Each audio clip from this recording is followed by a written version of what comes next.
আসসালামু আলাইকুম। আমি কৃষিবিদ মোহাম্মদ ওমর আলী।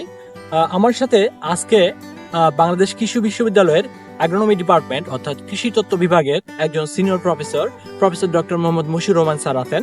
আমরা এখন এই মুহূর্তে বাংলাদেশ কৃষি বিশ্ববিদ্যালয়ের ডক্টর মশিউর রহমান স্যারের একটি কিনুয়া, যেটি সুপারফুড নামে পরিচিত, এই কিনুয়া সিডের একটি গবেষণামূলক প্লটে আমরা দাঁড়িয়ে আছি।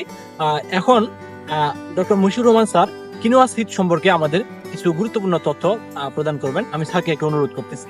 আচ্ছা, ধন্যবাদ ওমর আলী, এবং সাথে সাথে সকল দর্শক শ্রোতাদেরকে আমি স্বাগত জানাচ্ছি। আসসালামু আলাইকুম।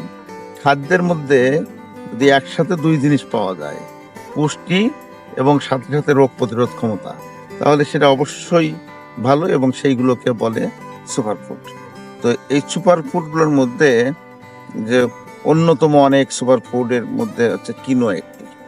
কিনোয়া, এই যে গাছটা দেখা যাচ্ছে এখানে, এই যে ধরে আছে, এইগুলো আস্তে আস্তে পেকে যায়, বীজগুলো ওই যে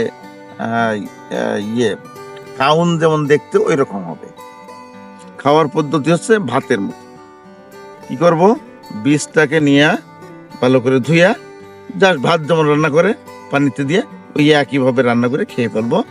আর খাওয়ার একটু সুন্দর করার জন্য বিভিন্নভাবে তরি তরকারি দিয়ে আমরা খাইতে পারি, অথবা কিনোয়ার ভাতের সাথে নর্মাল ভাত একটু মিক্সার করে নিতে পারি। এটা হচ্ছে আপনার রুচির উপরে নির্ভর করে। আমরা নর্মাল ভাতের যে পরিমাণ পুষ্টি পাই, এতে অনেক বেশি পরিমাণ পুষ্টি আছে। বিশেষ করে এর যে প্রোটিন আছে, এই প্রোটিনটা বলা হয় এ ক্যাটাগরি প্রোটিন, অর্থাৎ কমপ্লিট প্রোটিন। যত প্রোটিনের অ্যামাইনো অ্যাসিড থাকার কথা, সবগুলো অ্যামাইনো অ্যাসিড পর্যাপ্ত পরিমাণ আছে। সুতরাং এখানে একটু খেয়াল রাখতে হবে। আর অন্য অন্য মাইক্রোনিউট্রিয়েন্ট প্রচুর পরিমাণ আছে। তারপরে অ্যান্টিঅক্সিডেন্ট আছে। এই অ্যান্টিঅক্সিডেন্ট আমাদের এই হার্ট বা ব্লাডের ভেসেলগুলোকে ক্লিয়ার রাখতে সহায়তা করে, অর্থাৎ রক্ত চলাচলের সুবিধা করে দেয়।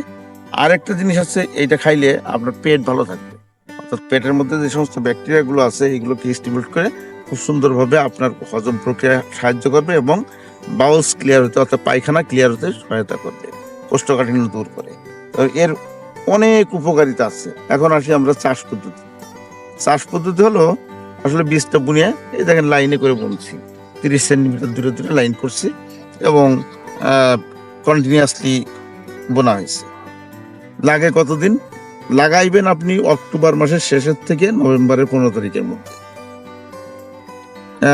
আর হচ্ছে সার নর্মাল আপনারা ইয়েতে যেমন দেন, তিল বা সরিষাতে যেমন দেন, ওই রকম কাছাকাছি দিলেই চলবে। লাগানো হয়ে গেল, আপনি হারভেস্ট করবেন। হারভেস্ট করার পরে এইটাকে মাড়াই ঝাড়াই করে নিলে যথেষ্ট।